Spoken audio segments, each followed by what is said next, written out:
Natukom il-lejla tajba. Mis-Santwarju Nazzjonali tal-Madonna ta' Pinu fl-Ar Pawdex nilqgħukom għal din ix-xandira diretta tal-Lezzjo Divina għat-tielet ħadd tal-Għid, il-mexxija mill-Isqof ta' Għawdex Anton Tewma.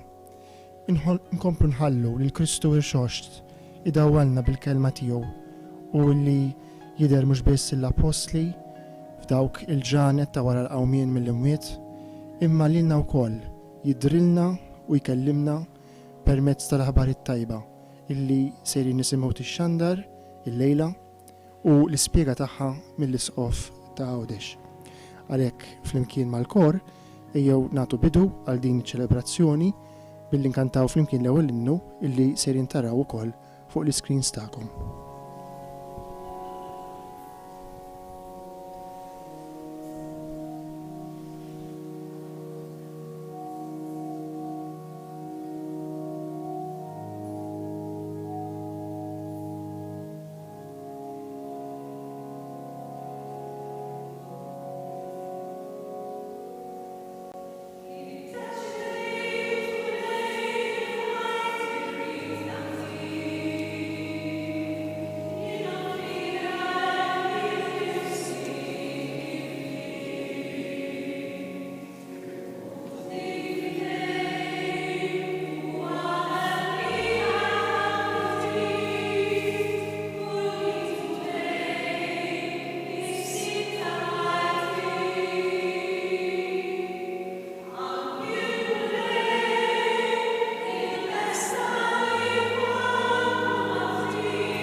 Fis-sem tal-Missier u tal-Iben u tal-Ispiritu Santu. Amen.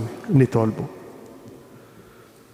Missier qaddis nroddulek ħajr għaliex inti tidher f'nofsna mhux biss meta nkunu hawn fil-komunità, fil-Knisja, imma anke fuq il-ħidma tagħna, fuq ix-xogħol tagħna, anke fil-ġurnata ferjali tagħna.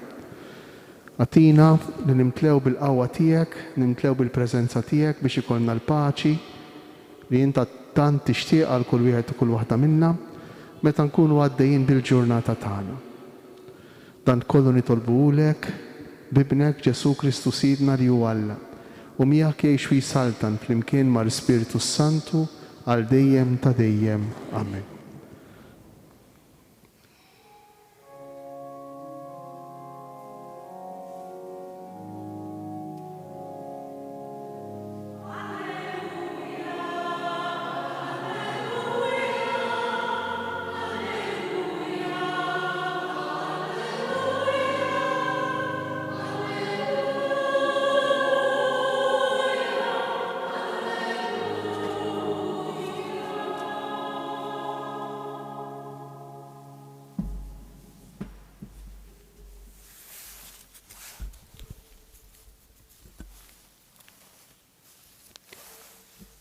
Qari mill-Evanġelju skont San Ġwan.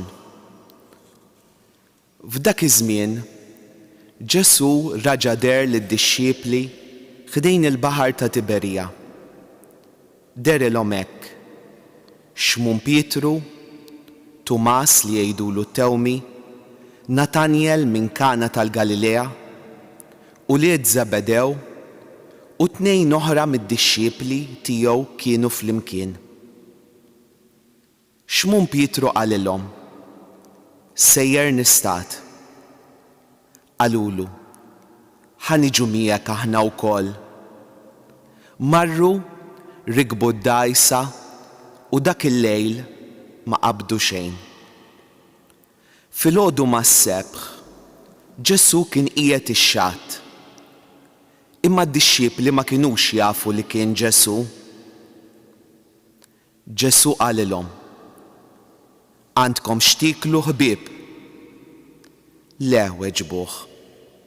Qalilhom, wadbu x-xibka in-naħħa tal-lemin tad-dgħajsa u ssibu. Dawn wadbu x-xibka u mbagħad ma felħux jiġbduha daqskemm qabdu ħut. Id-dixxieplu li kien iħobb Ġesù qal lil Pietru: il-mulej dan. Għalhekk xmum Pietru kif sama li kien il-mulej xeħed fuqu l-libsa ta' fuq għax kien għoddu qeri u ntafa l-baħar. Id-dixxiepli l-oħra billi ma kinux imbeda wisq mill-art imma xi 200 drieħ biss, resqu bid-dgħajsa ikkaxkru warajhom ix-xibka bil-ħut. Kif niżlu l-art, raw li kien hemm xi faħam jaqbad bil-ħut fuqu u xi ftit ħobs. Qalilhom Ġesù: newlu l-hawn xi ħutiet minn dawk li għadkom kemm qabattu. Xmum Pietru tala fid-dgħajsa u ġibet l-art ix-xibka mimlija b'153 ħuta kbira. U minkejja daqshekk ħut, ix-xibka ma nqasmitx. Qalilhom Ġesù: ejjew, kulu. Imma ħadd mid-dixxiepli li mas-sogra jistaqsih: int min int? Għax kienu jafu li kien il-mulej. Ġesù resaq, qabad il-ħobs u newwilulhom, u hekk ukoll għamel bil-ħut. Din kienet ġa t-tielet darba li Ġesù der lid-dixxiepli wara l-qawmien tiegħu mill-imwiet.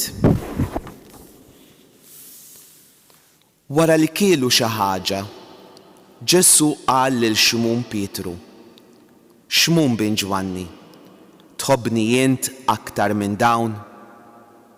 Wieġbu: iva mulej, int taf li nħobbok. Qallu: iraq il-ħrief tiegħi. Staqsiha t-tieni darba: Xmum bin Ġwanni, tħobbni int? Wieġbu: iva mulej, int taf li nħobbok. Qallu: ira n-naċ tiegħi. Għat-tielet darba staqsih: Xmum bin Ġwanni, tħobbni? Pietru ħass safsa ta' qalb għax staqsih għat-tielet darba: tħobbni? U qallu: mulej, int taf kollox, int taf li nħobbok. Qallu Ġesù: ira n-naċ tiegħi. Tassew ngħidlek, meta kont żagħżugħ kont titħażżem waħdek u tmur fejn trid. Imma meta tixjieħ, int tiftaħ idejk u ħaddieħor iħażmek u jieħdok fejn ma tkunx trid. Dan qalu biex ifisser bli ma mewta kien sejjer jagħti glorja lil Alla. Imbagħad Ġesù issokta jgħidlu: ejja warajja. Il-kelma tal-mulej.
Kif innotajtu dan il-Vanġelu maqsum f'erba' biċċiet, f'erba' partijiet. Għandna l-ewwel id-dixxiepli 7 li jmorru jistadu, jagħmlu lejli tħabtu ma jaqbdu xejn. Imbagħad jidrilhom Ġesu, tieni parti, jidrilhom Ġesu fuq xatt il-baħar, jgħidilhom biex jitfgħu x-xibka fuq in-naħa tal-lemin u tant jaqbdu ħut li ma jkunux jistgħu jixbdu x-xibka. Imbagħad it-tielet parti jieklu dak li jħejjilhom Ġesu, il-ħuta li xwielhom Ġesu.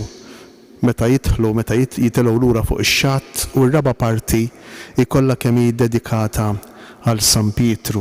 Ġesu jistaqsi lil Pietru jekk tassew iħobbux u għal kull risposta li jagħtih Pietru, Ġesu jirrispondih biex jira jafdalu in-naċċ tiegħu. Hekk dawn l-erba' partijiet diġà minnhom infushom juruna s-sens ta' din is-silta. Il-ħajja tagħna ta' kuljum l-ewwel parti. Ġesu jidher lid-dixxiepli fl-għadira tal-Galilija.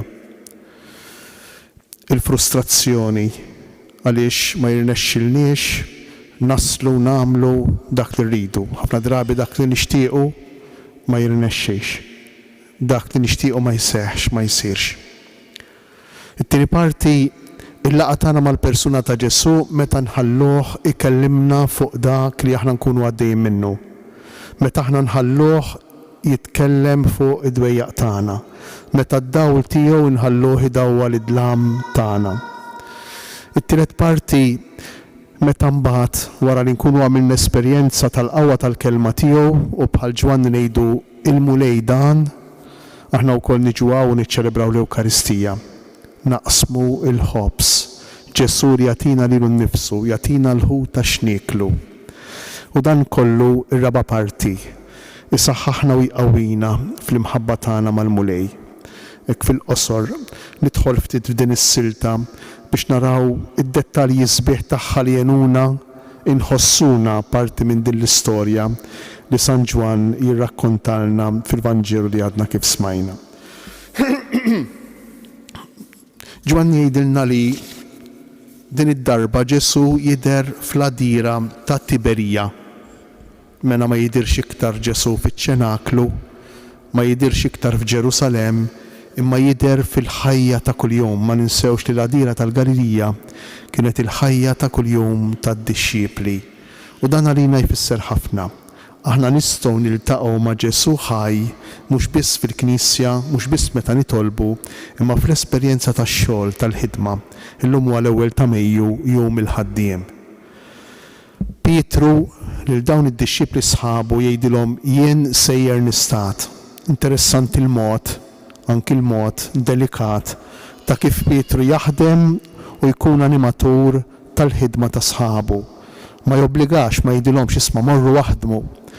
Ma jgħidilhomx isma' immorru għax hemm bżonn li nagħmlu hekk jew hekk le.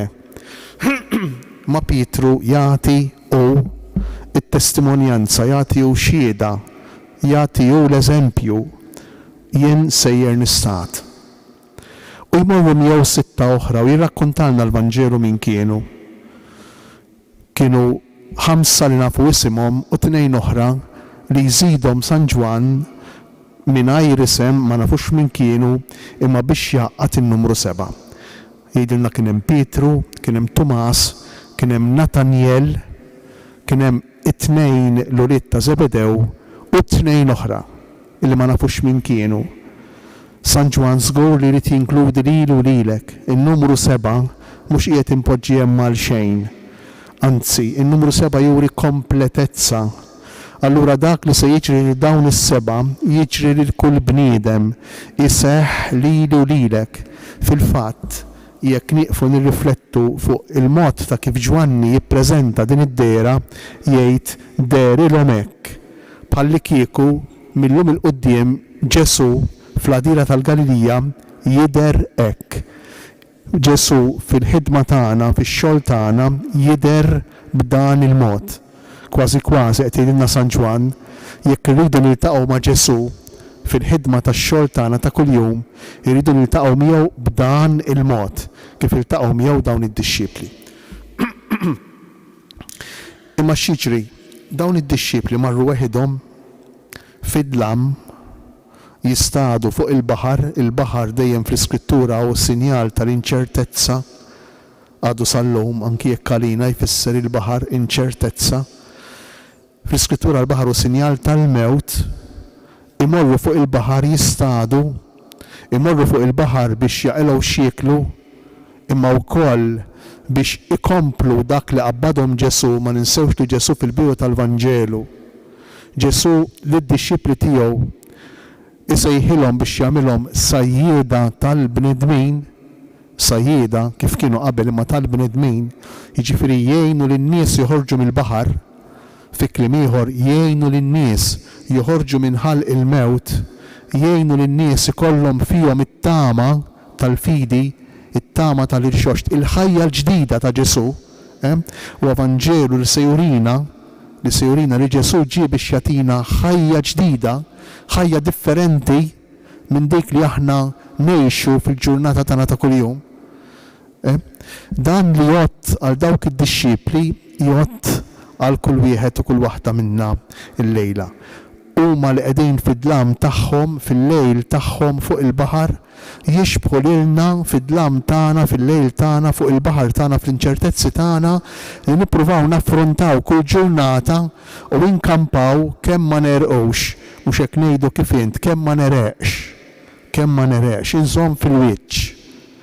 Għalina wkoll il-baħar ifisser id-distruzzjoni, il-qerda, il-mewt. U x'jiġri? Jagħmlu dan il-lejl sieħ ma jaqbdu xejn, imma filgħodu mas-sebħ. Dawn id-dettalji tal-ħin tal-ġurnata huma importanti ħafna l San Ġwan.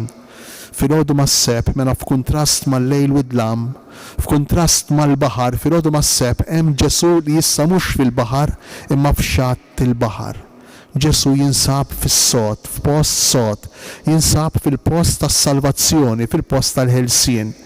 Ma ninsewx illi il-baħar għall-Lut kien ifakkarhom l-ewwel qabel kollox f'dak li għamlu mis-sirjietom meta għaddew mill-Eġittu għad-deżert tal-Art Imwieda, meta qasmu il-baħar tal-qasab u warajhom ħallew mejtin lill-Eġizzjani. Fil-fatt San Ġwan lil din l-għadira tal-Galilija illi mhix għajra għadira f'dan il-Vanġelu propju jsejħilha il-baħar propju minħabba fek. Biex ifakkarna illi il-baħar mhux sempliċement dik l-għadira tal-Galilija imma fuq kollox huwa s-simbolu u s-sinjal tal-qerda tal-mewt, tal-inċertezza, tad-tbatija tal-ħajja li kull wieħed u kull waħda minna ngħixu fl-istorja tagħna. Allura d-dixxipli ma kinux jafu li kien Ġesu.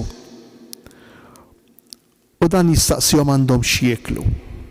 Interessanti għax jekk inti lil sajjieda tistaqsihom għandhom x'jieklu, ir-risposta iwa jew le se turi s-suċċess jew l-insuċċess tas-sajda tagħhom, is-suċċess jew l-insuċċess tax-xogħol tagħhom. Jekk jgħidulek le ifisser li kull ma għamlu għal xejn. Ħafna drabi aħna wkoll inkunu fis-sitwazzjoni ta' dawn id-dixxiepli. Mhux għax ma naqalgħux il-flus. Għal grazzja t'Alla u x'hekk b'xi mod il-flus jiġu, b'xi mod il-ħobs jiġi. Id-diffikultà tkun ħafna drabi li minkejja li naħdmu u jiġu l-flus u xi drabi sfortunatament u x'hekk nidħlu fil-mentalità li l-flus għandhom jiġu anki meta ma naħdmux. Imma apparti dan, is-sodisfazzjon veru, is-suċċess veru tal-ħajja tagħna anki fid-dinja tax-xogħol u meta dak li nagħmlu jkun jagħmel sens. Dak li nagħmlu jkun jagħmel sens f'ħajjitna. Meta l-ħajja tagħna, ix-xogħol tagħna jimlilna mhux biss il-bwiet bil-flus imma fuq kollox ix-xogħol tagħna jimlilna l-qalb. Għaliex? Għax inkunu qegħdin nagħmluh bħala servizz, bħala għajnuna, bħala ta' mħabba lill-oħrajn. Imma dan ma jistax isir jekk aħna ma niltaqgħux ma' Ġesu. U dan hu li jiġri lid-dixxiepli.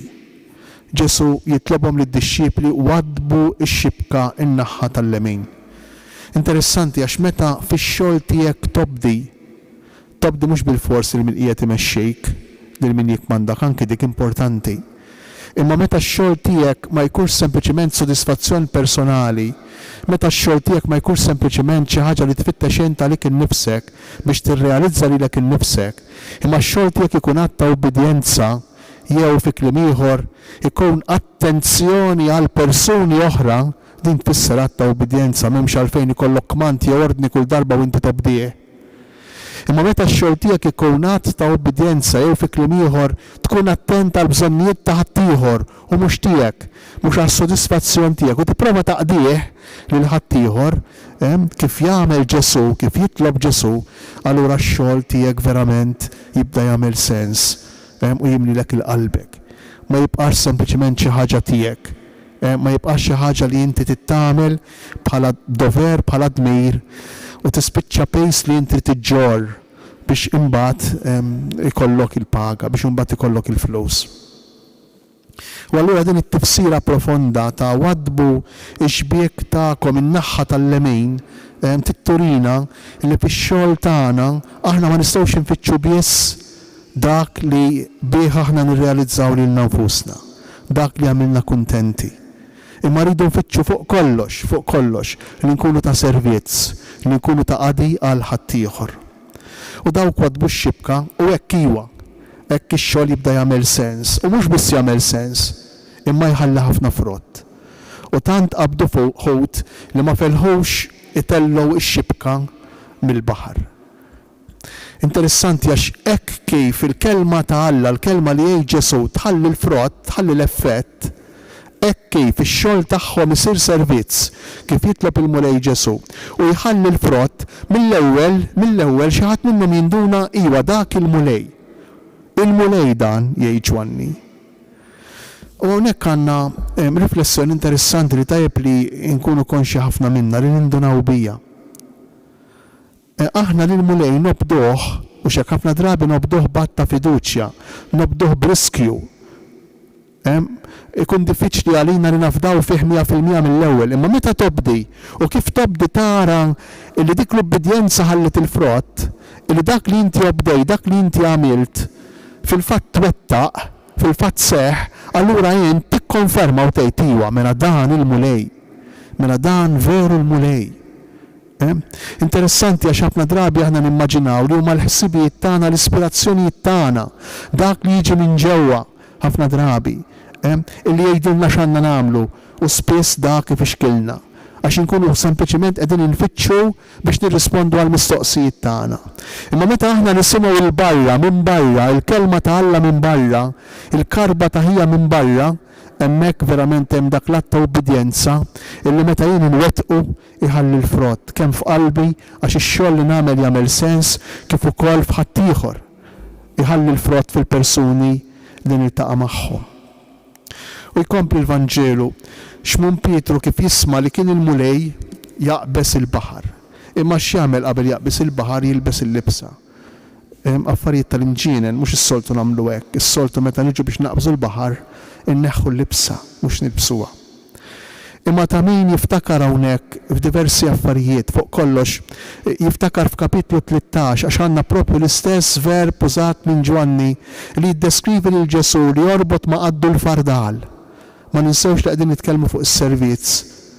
Ġesu jorbot ma' qaddu l-fardal, ineħħi l-mantar minn fuq u fardal rabtu ma' qaddu u beda jaħsel saqajn id-dixxiepli u jixxuttawhom bil-fardal li kellu ma' qaddu. Smajna ftit ilu f'ħamis ix-xirka. Hawnhekk għandna l-istess verb, Pietru jorbot ma' qaddu l-libsa. Bħalli kieku qiegħed jgħidilna San Ġwan illi meta jara l-mulej Ġesu, meta jisma' l-kelma tal-mulej Ġesu jobdija u jara s-suċċess ta' din il-kelma, issa Pietru bil-libertà kollha jistgħu wkoll jilbes il-fardal. Jistgħu wkoll jorbot ma' qaddu l-libsa ta' Ġesu li l-libsa tal-qaddej. U għalhekk jintafa l-baħar Pietru. Dak il-ġest li Pietru jintafa l-baħar bil-libsa u joħroġ bil-libsa mill-baħar u il-ġest batteżimali, il-ġest tal-mamudija. Fil-mamudija x'kien jiġri? In-nisrani jinżel fl-ilma jitgħammed u joħroġ mill-ilma b'libsa ġdida. Li min din il-libsa ġdida? Identità ġdida, il-persuna ta' Ġesu. In-nisrani li joħroġ issa identiku bħal Ġesu illi ir-raġuni ta' ħajtu mhix xajr waħda li jkun għaddej, li jħobb, li jagħti lilu nnifsu. U għalhekk Pietru jinżel fl-ilma bil-libsa marbuta ma' qaddu bħalma Ġesu kellu l-fardal marbut ma' qaddu u jitla mill-ilma u jersaq lejn Ġesu, joqrob lejn Ġesu bħala bniedem ġdejt. Ma ninsewx li Pietru kien għadu maltaqa qatt ma' Ġesu wiċċ imwiċċ qabel din il-ġrajja minn meta kien ċaħdu 3 darbiet fil-palazz ta' Kajfa. U jkompli kif niżlu fl-art raw xi nar xi faħam jaqbad bil-ħut fuq. Ma ninsewx li qegħdin fl-għadira ta' Tiberija, jekk xi ħadd minnkom qatt mar Ġerus qatt mar Iżrael u mar għadira tal-Galilija, jinduna li t-tifkira ta' din il-ġrajja ta' meta Ġesu jidher fuq l-għadira ta' Tiberija u lil Pietru jgħidu tħobbni għal 3 jistaqsih tħobbni għal 3 darbiet. Din l-ikla li jagħmel mad-dixxipli tiegħu, it-tifkira l-post li jissejjaħ Tabga, il-post fejn issir din it-tifkira u rejb ħafna tal-post fejn issir it-tifkira l-oħra ta' tkattir tal-miraklu ta' tkattir tal-ħobs li kien sar ħafna snin qabel, 3 snin qabel. Għaliex propju hemmhekk għax Ġesu lid-dixxipli b'dik il-ħuta qiegħed jerġa' mhux biss ifakkarhom imma jdaħħalhom fl-esperjenza tal-Ewkaristija. Qiegħed jiċċelebra magħhom mill-ġdid l-Ewkaristija. Qed ifakkarhom fil-miraklu tal-ħut u l-ħobs li kien għamel snin ilu u li bih permezz tiegħu Ġesu iwaqqaf sinjal li mbagħad jiddeskrivih ikompli jfissru fil-kapitlu 6 tal-Vanġelu ta' San Ġwan fis-sinagoga ta' Kafarnaum u jiddeskrivih jispjegah bħala il-ħobs tal-ħajja. Il-ħobs li jiena nagħtikom huwa ġismi huwa ikel tas-sew. L-imbejt li jiena nagħtikom huwa demmi huwa xorb tas-sew. U hawnhekk allura f'dejn it-tielet parti ta' dan il-qari tal-lum, it-tielet biċċa Ġesu jiċċelebra l-Ewkaristija flimkien mad-dixxipli tiegħu. Interessanti għax hawnhekk għandna il-faħam jaqbad u għandna l-istess espressjoni użata darb'oħra biss fil-Vanġelu ta' San Ġwan. Il-faħam jaqbad tafu meta Pietru kien madwar il-faħam jaqbad fil-palazz ta' Kajfa u lil Ġesu jiġħdu 3 darbiet. Interessanti għax hawnhekk irid jgħidilna żgur San Ġwan illi l-Ewkaristija hija l-mument illi fih id-dnubiet tagħna, d-djufijiet tagħna, l-egoizmu tagħna jista' jiġi mfejjaq, jista' jiġi redent, salvat b'tali mod li aħna nidħlu f'intimità mal-persuna ta' Ġesu. Nidħlu f'rabta mal-persuna ta' Ġesu propju meta niċċelebraw il-qudiesa, niċċelebraw l-Ewkaristija. U allura x'jiġri? Ġesu jitlob lid-dixxipli biex inewlu l-ħutiet li kienu qabdu biex jikluh mal-ħobs u Pietru jitla fid-dajsa u jiġbed l-art xibka mimlija b'153 ħuta kbira jgħidilna l-Vanġelu u minkejja daqshekk ħut ix-xibka ma nqasmitx. Kif qed tindunaw? U kif nindunaw kull nar ta' ħadd kull meta nagħmlu l-lezzjo divina. Il-Vanġelu mimli simbolizmi, mod speċjali il-Vanġelu ta' San Ġwan.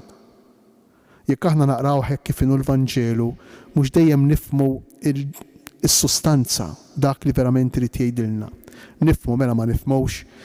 Imma meta immorru lilien, meta nippruvaw immorru lilien u nifhmu s-simboli u s-sinjali li hemm moħbija fil-kliem u fil-kliem użat, żgur li l-Vanġelu jitkellem b'mod aħjar, jitkellem b'mod kultant iktar sempliċi biex aħna nistgħu nifhmuh u ngħixuh. Allura fil-153 ħuta kbira żgur li m'hemmx sempliċement deskrizzjoni ta' dak li kien qiegħed jiġri tal-fatt. Żgur li San Pietru ma qadx jgħod ħuta waħda wara l-oħra biex imbagħad ikun jista' jagħti n-numru lil Ġwanni ħalli jkun jista' jikteb l-ammont preċiż tal-ħut maqbud biex imbagħad jirrakkuntah f'dan il-Vanġelu. Għalfejn 153 ħuta kbira. Sintendi din il-mistoqsija flimkien ma' mistoqsijiet oħra li studjużi u ħafna studjużi ilhom jagħmlu għal sekli sħaħ. Min jgħid ħaġa u min jgħid oħra. Hemm diversi modi ta' kif tiġi interpretata. Però waħda mill-iktar interpretazzjonijiet illi fi żmienna isu qiegħda titqies bħala l-iktar waħda li toqrob lejn ir-realtà hija proprju din. Intom tafu li l-Vanġelu miktub bil-Grieg. u il-Grek u kien b'xi mod dakinhar il-lingwa uffiċjali. Kien miktub bil-Grek il-Vanġelu minkejja illi id-disċipli u l-personaġġi tal-Vanġelu kienu kollha kemm huma Lut u jitkellmu bil-lingwa prinċipalment Ebrajka, bl-Ebrajk jew bl-Aramajk. Allura kważi diġà meta inkiteb il-Vanġelu diġà saret traduzzjoni tal-istorja u tad-dialogi kif fil-fatt ġraw jekk il-Vanġelu kien miktub bil-Grek. Kieku jkollna mmorru għall-Aramajk jew għall-Ebrajk ma nsibux in-numri kif nafuhom aħna miktubin bħala sinjali. In-numru 1, 2, 3 ma nsibuhomx miktubin hekk qatt. Il-Lut m'għandhomx is-sinjali tan-numri bħal m'għandhom l-Arab. Is-sinjali tan-numri tagħna huma Arab. Imma għandhom il-Lut għandhom kliem, il-kliem in-numri jiktbuh bi kliem bitri. U kieku jkollna mmorru nirriflettu u nistaqsu ngħidu dawn l-ittri li jiffurmaw in-numru 153 x'jistgħu jfissru għalfejn qiegħed ngħidilkom hekk. Għax il-Ludi u l-Aramajk kien jinkiteb mingħajr vokali, kien jinkiteb bil-konsonanti biss. U dan x'ifisser? Dan ifisser li kelma kont tista' taqraha mod jew taqraha mod ieħor. Għax jekk tbiddel il-vokali tagħha, il-kelma tista' tbiddel is-sens kollu tagħha. Għax kienet tinkiteb bil-konsonanti biss il-lingwa Ebrajka. U jekk ikollna nippruvaw nirriflettu u nistaqsu, imma jekk ikollna nħarsu lejn dawn il-konsonanti u nippruvaw npoġġulhom vokali li ma kliem joħroġ minn barra in-numru 153. Joħorġu dawn iż-żewġ tifsiriet. Jew il-komunità tal-aħwa, il-komunità tal-imħabba, jew inkella uliet Alla, uliet il-missier. U bir-raġun għaliex, għax dik il-qabda tal-ħut mejxajr il-ħidma pastorali, il-ħidma li l-Knisja bdiet tagħmel mill-bidu tistinka biex aktar nies jersqu lejn il-mulej Ġesu jsiru jafuh kif qed nagħmlu aħna llejla. Allura jekk dawn iż-żewġ tifsiriet nistgħu nieħdu waħda minnhom jew it-tnejn għax huma simili ħafna, il-komunità tal-aħwa jew inkella l-uliet tal-missier u li Alla. Jekk kienu huma dawn iż-żewġ kelmiet, dawn iż-żewġ espressjonijiet li jfissru l-istess ħaġa, il-komunità tal-bnedmejn jiġifieri aħna, dan ifisser li l-qabda tal-ħut, dan ifisser li aħna msejħin biex tiġu mkaxkra minn Pietru, mkaxkra lejn ix-xatt minn Pietru biex niltaqgħu mal-mulej Ġesu fl-Ewkaristija. Dan ifisser li kull wieħed u kull waħda minnha msejħin biex nagħmlu l-esperjenza ta' Pietru li noħorġu mill-baħar b'libsa ġdida. Noħorġu mill-baħar bil-libsa tal-fardal bħala għaddejja. Biex immorru ħdejn il-mulej Ġesu, ninaqdu mal-mulej Ġesu fl-ikla tal-Ewkaristija.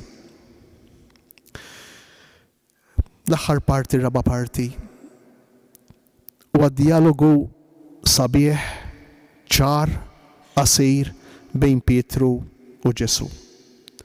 Ma ninsewx li hemm in-nar jaqbad l-istess nar li kien hemm dakinhar li ċaħdu 3 darbiet, ma ninsewx li kien hemm l-Ewkaristija, l-istess sikla li kienet seħħet fl-aħħar ċena, ma ninsewx li kien hemm il-ħut u l-ħobs, dak li jfakkar li dak li kienu qegħdin jagħmlu kien veru Ewkaristija, kien dak li Ġesu kien qalilhom f'kapitlu 6 danu ġismi biex tikluh, danu demmi biex tixorbuh.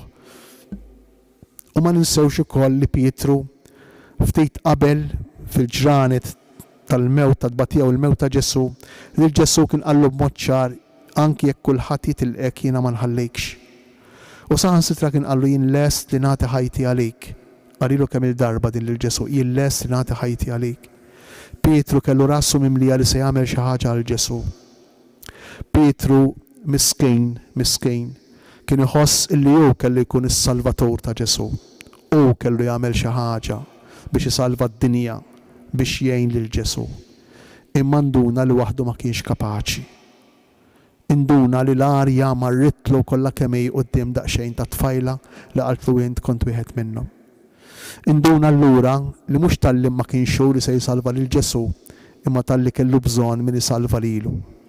Tal-li kellu bżonn min jagħti sens lil ħajja tiegħu. Mhux tal-li hekk, tal-li żgur ħass bżonn kbir, kellu bżonn kbir tal-maħfra ta' Ġesu. U allura dak il-ħin Pietru fil-fatt interessanti għax il-Vanġelu ma jsejjaħlux Pietru, imma f'dan il-mument hija waħda mill-ftit drabi li Ġesu lil Pietru ma jsejjaħlux bil-laqam tiegħu ġebla Pietru ma jsejjaħlu bismu. Xmon bin Ġwanni, Xmon bin Ġwanni, hekk isejjaħlu Ġesu, Xmon bin Ġwanni. U hawnhekk Ġesu jagħmillu 3 mistoqsijiet illi għalkemm fil-Malti jidhru simili, però kieku jkollna nirriflettu sew fuqhom u mmorru ftit għall-Grek għall-oriġinal mhumiex simili. Ir-risposta ta' Pietru, inti taf li nħobbok, hija dejjem l-istess, hija dejjem waħda. Imma d-domanda ta' Ġesu mhijiex l-istess. Bil-Grek hemm żewġ modi, almenu f'dan il-Vanġelu għax hemm ħafna iktar modi, almenu 5 u tista' tasal anki sa 8. Hemm kelmiet, vokaboli li bihom tista' tgħid tħobb lil xi ħadd. Aħna bil-Malti għandna kelma waħda, tħobb. Imma meta Ġesu jistaqsi lil Pietru fl-ewwel darbtejn, l-ewwel żewġ mistoqsijiet, Ġesu jagħmel 3 mistoqsijiet lil Pietru. Fl-ewwel darbtejn meta jgħidu tħobbni int aktar minn dawn u meta jgħidu tħobbni int, f'dawk id-darbtejn Ġesu juża kelma qawwija ħafna. Fi kliem ieħor jgħidu tħobbni int bimħabba li lesta li tagħti lilha nfisha għalija. Tħobbni int jiġifieri fi kliem ieħor tant li inti lest li tmut għalija, agapas me, din il-kelma li jgħidlu Ġesu lil Pietru. U Pietru kull darba jirrispondi bl-istess risposta. Lil Ġesu jgħidlu fileo se, ma jgħidlux agapaw se, ma jgħidlux jien inħobbok bimħabba li lesta li tagħti lilha nfisha għalik, li ma jgħidlux hekk. Imma jgħidlu fileo se, jien lest li nħobbok bimħabba tal-ħbieb, l-imħabba filija. L-imħabba tal-ħbieb inħobbok jekk tħobbni, jekk ma tħobbnix imbagħad naraw. Imma l-imħabba l-oħra, l-imħabba agape, l-imħabba agapika, l-imħabba tal-verb agapas, agapaw, hija mħabba l-lesta li tagħti lilha nfisha, imħabba li lesta li tmut tal-persuna l-oħra. U allura Ġesu lil Pietru jistaqsih, inti lest li tagħti ħajtek għalija? U Pietru jirrispondi, inti taf mulej li jien m'iniex lest li nagħti ħajti għalik. Inti taf mulej li ninħobbok bimħabba ta' ħbieb, inħobbok meta jaqbilli. U jerġa' t-tieni darba, inti lest li tħobbni bimħabba li lesta li tmut għalija, u Pietru jerġa' jirrispondih. Inti taf mulej li jiena lest inħobbok bimħabba ta' ħbieb, inħobbok meta jaqbilli. Imma fit-tielet darba Ġesu jbiddel il-mistoqsija. U lil Pietru jgħidlu, inti lest li tħobbni bl-imħabba tal-ħbieb? Ma jistaqsihx iktar. Inti lest li tħobbni bimħabba l-lesta li tmut? Le. Imma jnizzel it-tejr. Inizzel it-tejr. Kemm sabiħa din ir-realtà ta' Ġesu. Ġesu li jnizzel it-tejr b'tali mod li Pietru jista' jlaħħaq ma' dak li qed jitlob minnu Ġesu. Ġesu jnizzel it-tejr biex juri lil Pietru li hu jaċċettah anki b'dik l-imħabba limitata tiegħu, li hu jħobbu kif inhu. Kemm tagħmlilna ġejt li kieku jkollna nirriflettu, nieqfu, naħsbu u nikkontemplaw din ix-xena. Kemm imbagħtu bis-sens taħtija il-koll kemm aħna, kemm imbagħtu bis-sens ta' inkapaċità li noġbu lill-oħrajn, inkapaċità li noġbu lil Ġesu. Ġesu lil Pietru jgħidlu, jien lest li nħobbok b'din l-imħabba anke jekk limitata li bija inti tħobbni, li bija inti kapaċi tħobbni. U Ġesu kull darba x'jgħidlu, irannaġġ tiegħi. Għax l-imħabba ma tista' qatt tkun one-way traffic. Jien ma nistax inkun maħbub tas-sew anki jekk b'mod limitat. Ma nistax inħossni tas-sew maħbub anki b'mod limitat jekk jien din l-imħabba ma nippruvax nurija. L-imħabba li jien nirċievi titkun imħabba li toħroġ il-barra, titkun imħabba mogħtija. Ekku allura għalhekk fit-tielet darba Pietru jħoss safsa ta' qalb. Min-naħa l-waħda Pietru jinduna, hawnhekk jinduna, li Ġesu minkejja l-iżbal tiegħu, minkejja ċ-ċaħda, però xorta waħda baqa' jħobbu, anzi jħobbu kif inhu. Imma wkoll jinduna Pietru b'xi ħaġa oħra, forsi iktar qawwija. Jinduna li Ġesu ibaxxi t-tejr, ibaxxi l-istandard tiegħu b'tali mod li Pietru jkun jista' jlaħħaq miegħu. U nixtieq nispiċċa b'espressjoni ta' awtur li huwa psikologu u teologu jismu Dreverman, ċertu Dreverman. U Dreverman jgħid hekk, jgħid għalfejn Pietru beka meta Ġesu jħares leħ fil-Vanġelu ta' Salluqa wara li ċaħdu 3 darbiet. Salluqa jgħidilna li kif idden is-serduq Ġesu ħares leħ u kif il-ħarsa ta' Ġesu tiltaqa' mal-ħarsa ta' Pietru, Pietru beda jibki, biki taqsim il-qalb jgħidilna l-Vanġelu. Għalfejn beka. Żgur li ma bikiex Pietru għax qal ma kontx raġel. Ħafna drabi aħna l-biki tagħna marbut m'hemmhekk, ma kontx raġel. Ma kontx kapaċi inżomm kelma, ma kontx kapaċi inħobb, mhux dik dik mhix indiema. Dak guilt feeling, dak sens taħtija li jqirdek, li jkissrek, kif ikisser ħafna minna spiss fil-ħajja tagħna. Imma Pietru dak il-ħin beda jibki għaliex u din l-indiema vera. Għaliex beda jibki Pietru? Għax qal dan ir-raġel lili 3 snin ilu sejjaħli. 3 snin ilu mhux biss sejjaħli imma għażilni biex inkun wieħed mill-ikbar ħbieb tiegħu, l-iktar close tiegħu flimkien ma' Ġabu Ġwanni. Dan kien jaf x'insarraf, dan kien jaf min jien. Dan kien jaf li jien ma kontx kapaċi nkun fidejl għal din l-imħabba. Dan kien jaf li jien se niċħdu se nittradih. U minkejja kollox għażilni, minkejja kollox baqa' jħobbni. Minħabba fek Pietru dak il-ħin beda jibki biki taqsim il-qalb. Għax induna ara ftejt, daq ftejt, għamel ftejt esperjenza tal-imħabba b'xejn li Alla għandu għalih. Jalla dan il-Vanġelu jservina biex namlu esperjenza ta' din l-imħabba mhux biss meta nkunu għaw fil-Knisja għall-Ewkaristija, imma fil-ħajja tagħna ta' kuljum għall-bidlam u f'nofs il-baħar u l-mewġ tal-istorja tagħna.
Il-mulej ma'kom.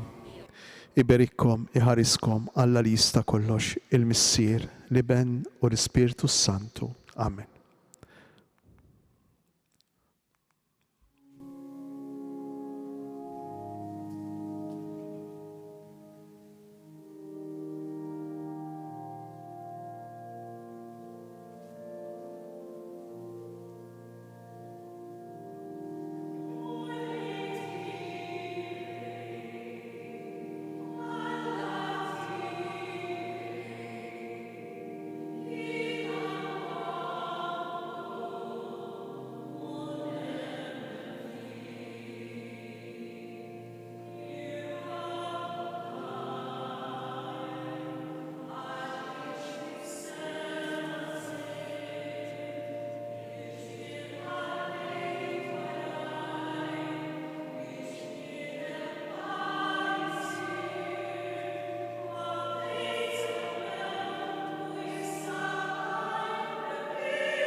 U hekk wasalna fit-tmiem din ix-xandira diretta mis-Santwarju Nazzjonali tal-Madonna ta' Pinu fejn wassalnilkom il-Lezzjo Divina għat-tielet ħadd tal-għid immexxija mill-Isqof ta' Għawdex Anton Tewma.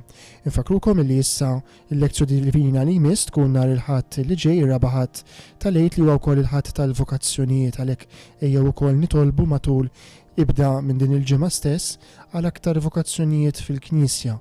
Il-Mulej Ġesu li sejjaħ lil Pietru u lill Apostli minkejja l-imperfezzjonijiet u djufijiet tagħhom jibqa' jsejjaħ illum il-tant irġiel u nisa sabiex ikunu ta' servizz għall-Vanġelu.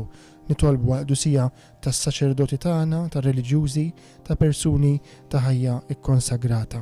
Sakemm nerġgħu niltaqgħu wkoll għal-Lezzjo Divina li ġej, il-ħadd li ġej dejjem fis-7 ta' filgħaxija. Intant infakrukom ukoll li nhar l-erba' illi ġej jibdew il-15 il-erba' devozzjoni għażiża ħafna bi preparazzjoni għal-festa tal-Assunta marbuta ma' dan is-santwarju. Għalhekk is-santwarju jkun miftuħ għal ħinijiet twal, kun hawn ċelebrazzjoni tal-Qudies iktar mis-soltu, dik li inxandru fuq din il-paġna tkun dejjem fit-8:30 ta' filgħodu. Imma għal dawk li jixtiequ jagħmlu żjara lis-Santwarju ta' Pinu, il-Qudies nhar l-erba' jibda mill-5 ta' filgħodu, fis-6, fis-7, fit-8:30 u fid-9:15. Fil-għaxija jkun hawn Qudies ukoll fil-5, fis-6:30 u fit-8 ta' bil-lejl. u tkompli wkoll l-adorazzjoni Ewkaristika sal-10:45 fejn tingħata il-barka sagramentali. Fuq it-suntier ikun hemm ukoll it-talba tar-Rużarju fit-8:30 u fl-10 ta' bil-lejl segwu l-avviżi li ser inwasslulkom ukoll permezz ta' din il-paġna għal aktar tarif. Grazzi ħafna u l-lejl it-tajjeb lil kulħadd.